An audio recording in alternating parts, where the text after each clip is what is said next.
Olá, chamo-me Maria João de Almeida, sou consultora de vinhos do Lidl e hoje vou falar-vos de um assunto muito interessante aqui na companhia do meu colega Pedro Ramos. Ora viva, sejam muito bem-vindos, sou Pedro Ramos, o seu sommelier, especialista em vinhos.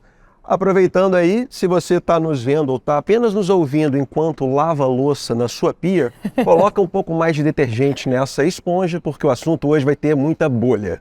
Exatamente, vamos falar de espumantes, não é, Pedro? Exato. Vamos começar por abrir aqui um espumante. Eu sei que o Pedro, como sommelier de gabarito, vai ensinar-nos a abrir um espumante sem aquele de rebentar tudo. O espumante, quando é em uma celebração e festa, a gente quer o maior barulho possível. Já no restaurante, a gente quer o menos barulho possível. Então, sempre quando for, olha, de estarrachar aqui, inclusive, Mary, eu soube recentemente que, por exemplo, em champanhes na França, sim, quando você abre aqui essa rosquinha, são 6 voltas. E isso é proposital, porque 6 aparentemente é o número da sorte na França. Olha, não fazia a menor ideia. Também fiquei sabendo agora recentemente, mas vamos lá. Muito bom. Bolha, sorte, tudo Nos combina. chineses é o número 8, acho eu. É 8, é o infinito, não né? É? Sim. Mas sim, para mim sim. é o número 7, Cristiano Ronaldo. Olha, então, a partir do momento que eu já abri esse arame aqui, eu sempre vou manter o dedo aqui em cima. Lembrando que aqui a gente tem uma pressão de 5 a 7 bar, isso é quase que a mesma pressão que tem numa roda de caminhão, por exemplo. Então vamos sempre manter aqui num ângulo de 45 graus e mais ou menos sempre voltado para a parede. Nunca mostrar aqui no rosto, longe das pessoas. Então, olha, abriu, a gente vai segurar aqui firmemente e com a mão contrária vamos pegar a base desta garrafa e rodar. Simplesmente rodar, que a própria pressão já está empurrando aqui. E olha, vou segurar. Opa, fez um pouquinho de barulho, mas foi aceitável, não for aquele estouro da boiada, né? Vamos a isso. Não, é incrível.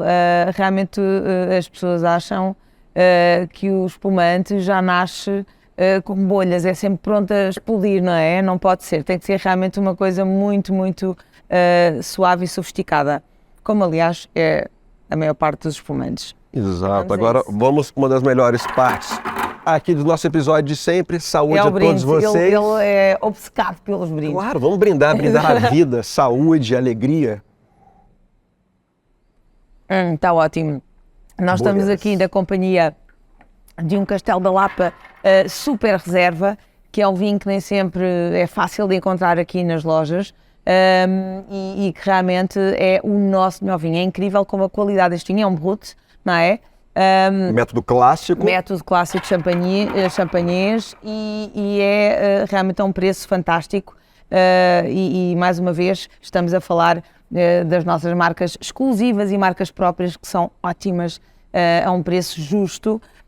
Lá está, porque não tem nem a comercialização, nem a comunicação, é tudo feito por nós e, portanto, conseguimos oferecer este preço fantástico aos nossos apreciadores de vinho. Olha, Pedro... Não, aqui, deixa eu só interromper e falar um pouquinho mais desse espumante, que ele vem da região da Bairrada. Sim. É muito conhecida por bons espumantes e os solos que são de barro, argila e especialmente calcário, ou seja, giz. E arenosos também. Arenosos, mas esse giz a gente também vai encontrar muito em champanhe. Daí... E aí eu soube de especialistas que aí, tipo assim, quando a terra se moveu, que houve realmente um pedaço em comum de champanhe que está localizado na Bairrada, então aí você tem muita qualidade aqui para essas bolhas finas. Não, até o próprio clima da Bairrada é fantástico, com a questão do Rio Mondego, do Rio Voga, é uma região com clima temperado, tem as serras ali do Luso e da Bussaco. Do Bussaco, tínhamos do Bussaco. Fora Portanto, é uma zona fresca, não é? Influência marítima, fresca, influência neblinas, marítima. Isso tudo influencia bastante. Mas então, vamos lá. Muito bem, por isso é que a Bairrada é. Mas vamos voltar a champanhe, que é importante voltarmos à origem. Sempre importante champanhe. E pronto, e estávamos a falar há bocadinho do Brut, mas na verdade o champanhe tem diferentes estilos. Nós já falámos no outro dia, existe realmente uma tendência das pessoas falarem champanhe para aqui, champanhe para ali, em Portugal, gostas daquele champanhe e estamos a falar de um Champanhe da bairrada? O champanhe... Não, por favor, não. Exatamente. E dissemos aos nossos ouvintes que champanhe só mesmo se pode chamar em champanhe, na França. Não pode ser em mais lado nenhum. Uma curiosidade, a diferença entre o champanhe e a champanhe. A champanhe, a região de Champagne, o vinho champanhe. Então, fica aí, próxima vez, comprei um champanhe, eu vou a champanhe, então aí você sabe a diferença também quando fala. Champanhe só em França, depois aqui em Portugal é um espumante, como por exemplo na Itália é um Prosecco ou um Asti. Franciacorta também tem na Itália. Exatamente, ou então por exemplo um Sekt na Alemanha. Sekt na Alemanha, vamos para a Espanha. Na Espanha é o cava, também o vinho, também é sempre masculino. Tem muita gente que fala assim, comprei a cava. Não, é o cava. Ou Sparkling Wine no Reino Unido, Sparkling Wine. Na África do Sul você tem o espumante lá, chama-se Cap Classique. E por aí vai. Há muitos nomes, mas nunca se pode chamar de champanhe. Champanhe só na França. Só na França. Pronto. E agora falamos um bocadinho dos estilos. Porque as pessoas às vezes perguntam, o espumante como é que é? É todo igual? Não é todo igual. Existem determinados níveis de açúcar que fazem com que sejam ou espumantes ou champanhes mais sérios, ou então um bocadinho mais fáceis, não é? Mais doces, mais comerciais, mais direcionados aos consumidores que não são tão especializados, não é? Portanto, quando estamos a falar de vinhos com gramas de açúcar menos elevados, estamos a falar, por exemplo, dos Brut Nature, que têm menos de 3 gramas por litro, se não estou em erro. 3, 4. Por aí. E também estamos a falar entre essa margem e os 50 gramas por litro, que aí já estamos a falar de um vinho doce, não é? Um espumante doce. Portanto, há vários níveis de açúcar que fazem com que este tipo de espumante ou champanhe seja mais ou menos comercial, não é? Quanto mais doce, mais comercial. Quanto menos doce, mais sério. Olha, mas eu já bebi, por exemplo, champanhe demi-sec, ali, feito por um bom produtor e tudo mais, e aí isso encaixou com sobremesa. Lá vamos no outro episódio, quando a gente tem um espumante que é um pouquinho mais doce, ele combina muito bem com mousse, com pudim, e por aí vai. Quando a gente está falando no método champanois tradicional, a gente tem a segunda fermentação em garrafa. A primeira, que é a fermentação alcoólica, onde você faz o vinho, chamado o vinho base. Então, também lá está. Podem mudar aí, tem produtores que gostam de fazer o vinho em barrica, então vai ser um vinho ali com mais volume de boca, ele vai ser mais amanteigado, e depois quando vai fazer a sua espumantização, ele vai ganhar uma maior complexidade. Tem outros que fermentam em inox, vão direto para a segunda fermentação, então daí é muito comum ver pessoas falando assim, não, para mim espumante e champanhe é tudo a mesma coisa, é tudo bolhas. Eles não mudam, não são diferentes, não é, né? O que não é. É ruim, começa a provar para você ver como é que muda. Pedro, mas falaste de uma coisa muito interessante agora mesmo, que é o facto, por exemplo, de um vinho semi-seco, não é?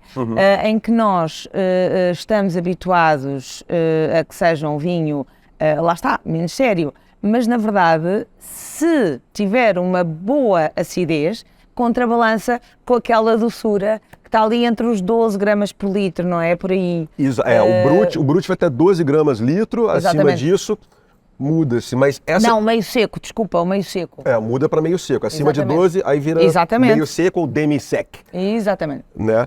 E aí, isso é uma curiosidade muito interessante, que olha, uma certa vez eu fui para a Alemanha, e aí teve um amigo meu que trabalha numa produtora de vinhos e tal, ele foi lá e me deu um Riesling, que tinha açúcar residual. Lá está. Aí ele virou para mim e falou assim, olha, quantos gramas você acha que tem este vinho? Aí eu falei assim, olha, eu acho que ele deve ter entre 15 a 20 gramas, que eu notava que ele era docinho e tal, eu falei, 15 e 20. Aí ele começou a rir e falou assim, olha, vou te contar, esse Riesling aqui, ele tem 70 gramas. 70 gramas, claro. Aí eu falei, uau, mas como assim? Tá imperceptível, eu não vou lá aos 70 gramas. É porque a acidez é tão alta que ela nivela, ela dá uma cancelada na nossa sensação de açúcar. Você pode testar isso em casa fazendo, por exemplo, limonada. Pega limão, sem açúcar, aí vai adicionando açúcar, você vai vendo ali o nível da acidez e o açúcar, como é que vai equilibrar isso. Facilmente fazer. Não, existem castas, como a Riozinha e muito bem, como dizes, que são frutadas, mas depois também têm um nível de acidez muito grande. Aliás, mesmo em Portugal, nós estamos habituados a beber alguns espumantes, por exemplo, da casta alvarinho também tem uma ótima acidez, ou da casta verdelho. Há muitos espumantes com estas castas que são frutadas, mas que também têm uma acidez muito presente e que, portanto, contrabalancem e dão às vezes ótimos vinhos espumantes semi-secos, não é? É verdade. Tudo depende da casta, não é? E enfim. Olha, ainda falando dos estilos dos vinhos e também das suas características e da sua produção, como é que se produz um vinho espumante? Porque as pessoas acham que aparece logo o gás. Não. É um vinho de base igual a todos os outros.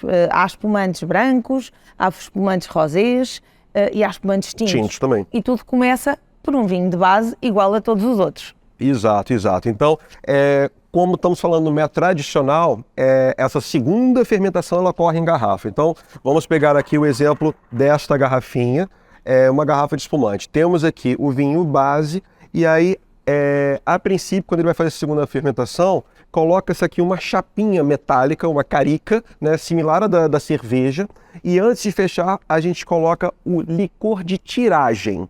Esse licor ele vai conter um nível de açúcar e também um pouquinho mais de leveduras.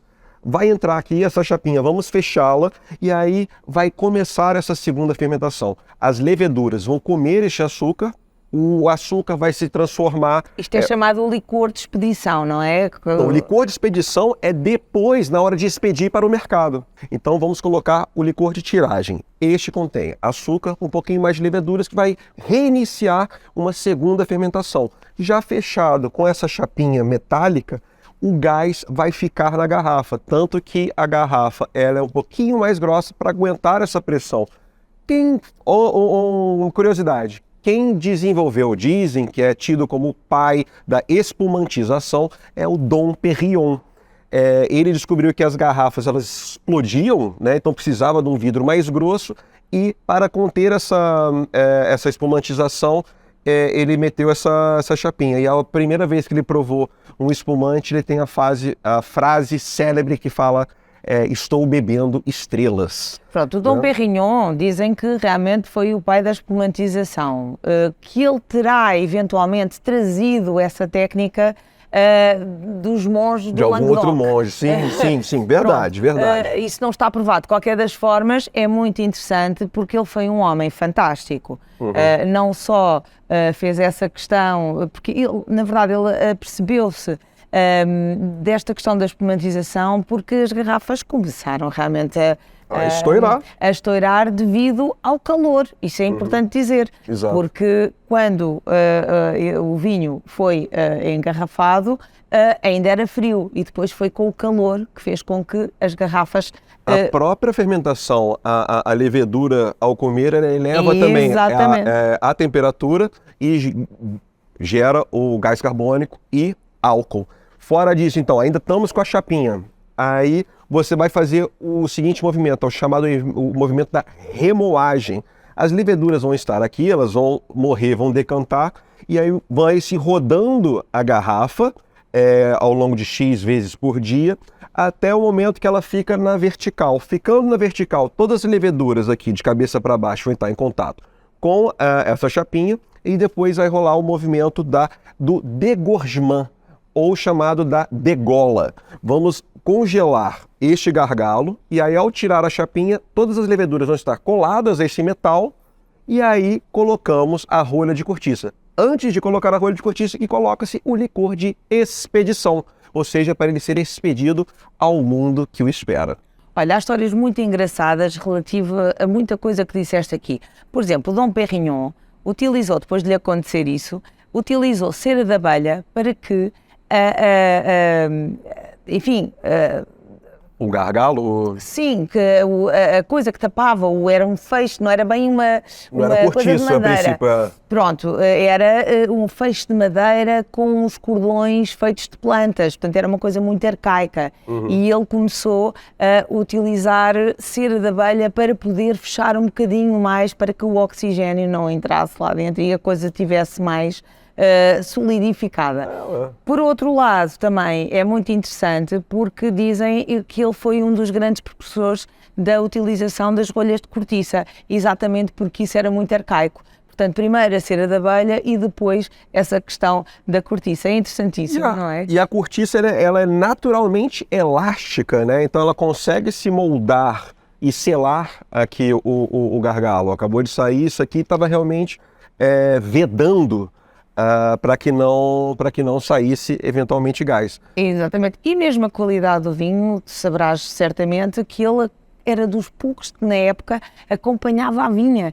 Ele gostava de acompanhar a vinha nas suas diferentes parcelas. E ele fazia blends, que era uma coisa que na época não se utilizava, não é? E portanto era um homem interessantíssimo, um estudioso da vinha e fez com que, a nível de qualidade, os champanhes realmente elevassem muito a sua qualidade. Falando de níveis de açúcar, naquela época do Dom Perignon, o espumante ele tinha quase que a mesma quantidade de açúcar que uma Coca-Cola existe hoje. Então, naquela época, o açúcar era algo limitado a, tipo, a monarquia, a igreja, os monges, tal. Isso aqui era uma coisa muito elite. Então, beber o espumante, no caso, champanhe doce, era uma iguaria dos deuses, né? Até hoje eu amo champanhe, amo champanhe. Olha, uma coisa muito interessante também, e são curiosidades que nós vamos estudando enquanto aprendemos sobre vinho, é que uma das grandes mulheres da região de Champagne foi a Madame Barbara Ponsardin, exatamente, que inventou a... Veuve Clicquot. Exatamente. Viúva Clicquot. Viúva Clicquot, porque o marido dela era um célebre produtor de vinho, mas após a sua morte ela teve que se afirmar como grande empresária para aguentar a casa de champanhe. E então foi ela que inventou a questão da remoagem que tu falaste há bocadinho, que é muito interessante, é a volta que a pessoa dá às garrafas para tirar os sedimentos, para os sedimentos se não ficarem concentrarem... colados ao vidro, né? E se sedimentando. E foi ela também que desenhou as pupitres. As pupitres são as mesas onde são colocadas as garrafas para rodar e fazer a dita... cavalete. Exato. Olha, outra coisa gira, por acaso não temos aqui nenhum champanhe nem espumante rosado, mas foi a primeira, o primeiro produtor de champanhe a fazer champanhes rosés, sabias? E champanhe é o único que permite você misturar o vinho tinto ao champanhe para se fazer rosé. Muitos outros não permitem esse processo chamado tipo em inglês é the tainting of champagne, ou seja, pintar o champanhe rosé.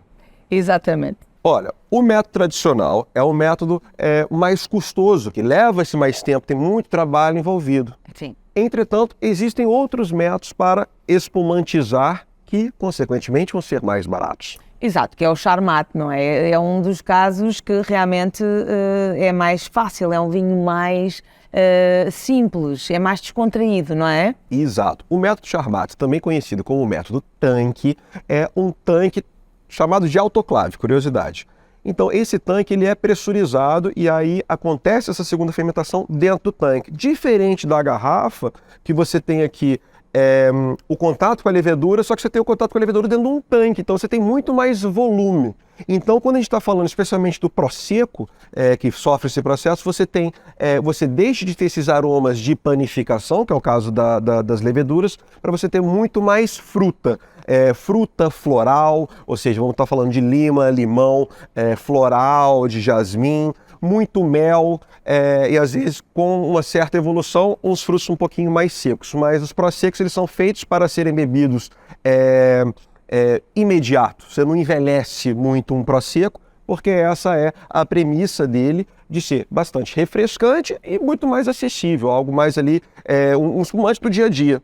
Claro, que são mais fáceis, nem tudo tem que ser tão complicado, não é? Nunca. Pedro, aproveitando que tu falaste também dos aromas e aproveitando que temos aqui um copo diferente, as pessoas estão muito habituadas a ter copos diferentes em casa para espumante. Às vezes são muito compridinhos, não é? Que já não se usam, e a gente já vai explicar porquê. Por e favor. também há outros que são do tempo das nossas avós, são ótimos agora para comer gelado. Os cupins, né? Aquele... São, exatamente, que as pessoas dizem que era da maminha Da maminha da Maria Antonieta. da Maria Antonieta. E atenção, porque o Napoleão gostava imenso de beber vinho e achava que a medida certa era a da maminha da Maria Antonieta. Pois é. E então tinha aquele formato mais arredondado. Mas isso hoje em dia já não se usa. E não se usa, obviamente, por causa dos aromas, não é, Pedro? Exato, exato. Olha, aqui a gente tem um flute considerado profissional. Aqueles tubinhos, eles são considerados assim, são copos para festa, onde você não quer se importar o que você está ali bebendo, só quer fazer social, trocar cartões, etc.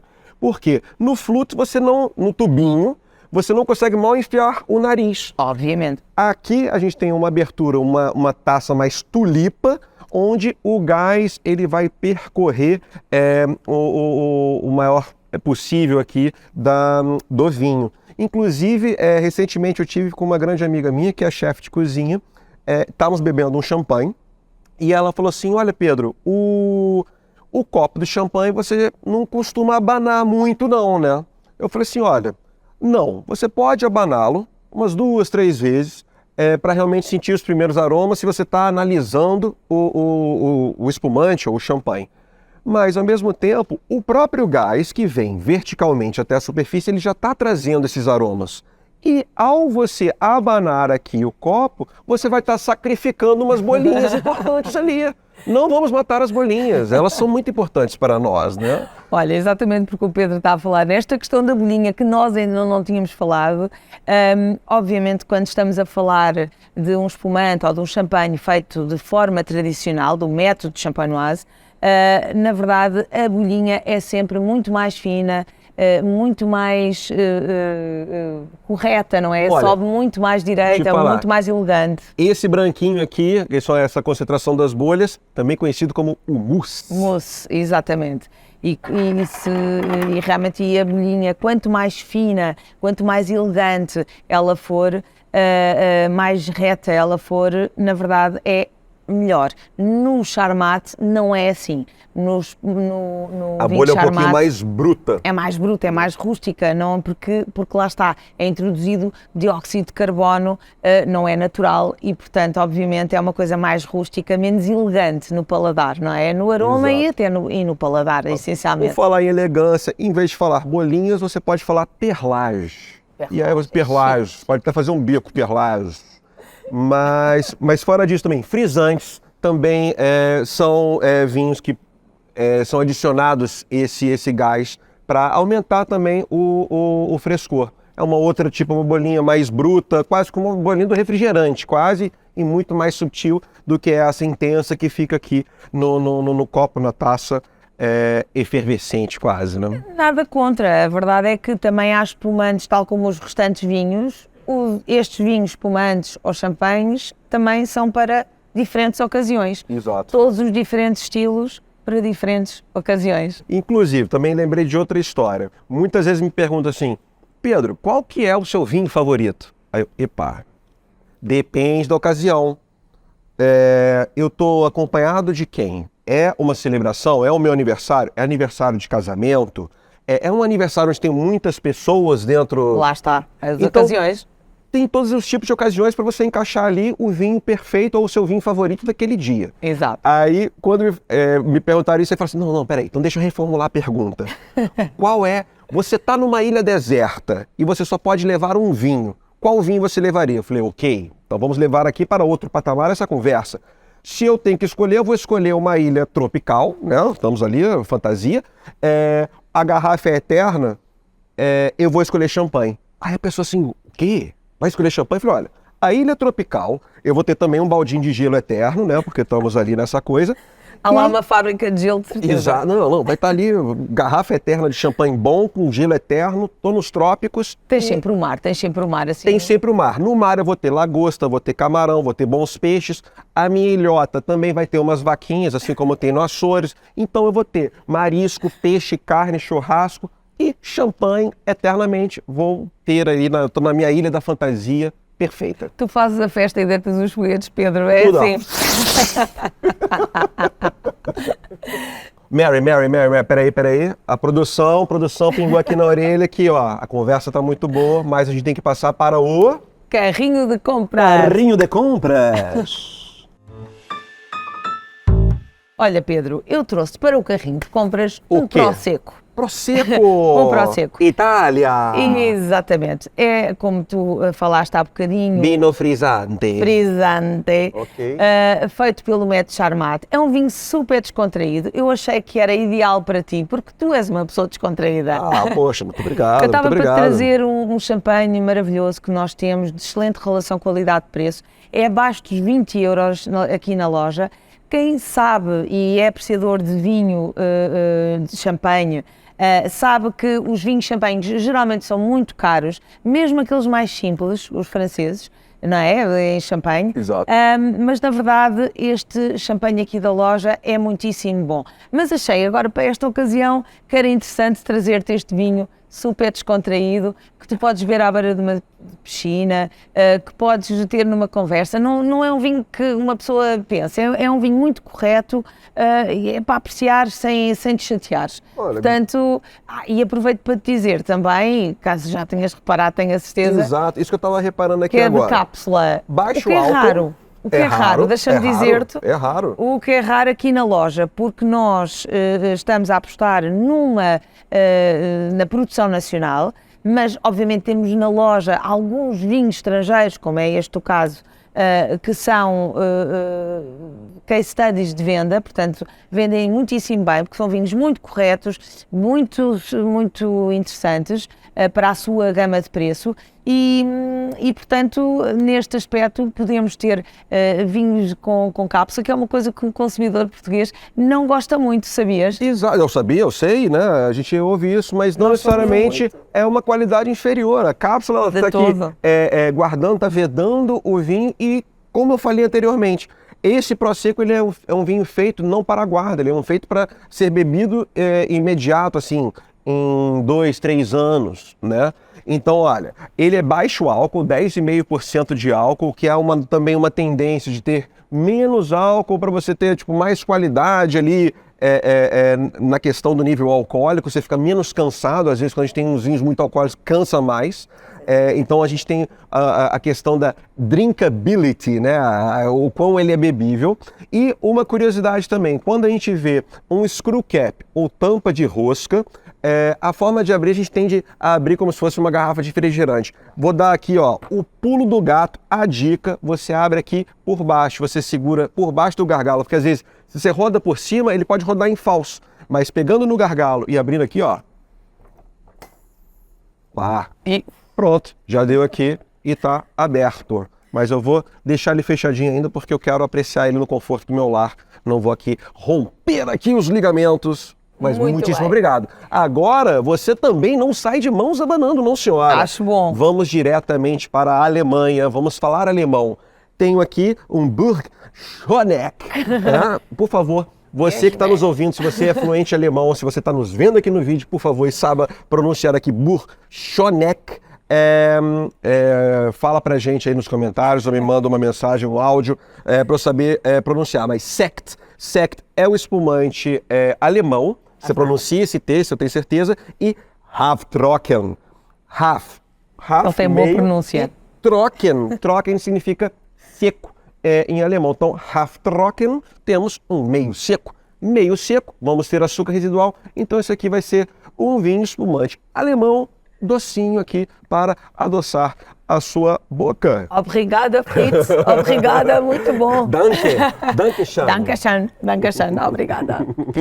Chegamos ao fim. Chegamos ao fim. Eu hoje trouxe uns patins, como nós ficamos aqui na loja de noite, é um sonho que eu tenho, andar de patins na loja nos corredores vazios. Exato. Vamos lá, olha, eu acho que eu vou pegar ali qualquer coisinha, já alinhei ali a churrasqueirinha elétrica para harmonizar aqui com os nossos espumantes. E muito bom, foi um super prazer aqui. Ó, mais um brinde para finalizar. Pedro, obrigada. Um brinde a todos vocês que nos viram e nos ouviram. Não se esqueçam de nos ouvir em qualquer plataforma de streaming. Ou se não, no vídeo, você pode nos ver. Inclusive, eu fiquei surpreso no nosso primeiro episódio, quando saímos no Spotify, o Spotify também tem a opção vídeo. Fora disso, as outras plataformas de streaming e também no YouTube do Lidl Portugal. Façam like. Façam like, mandem mensagens aí, elogios. A gente sempre gosta e fica muito feliz. Obrigada. Tchim, tchim, saúde!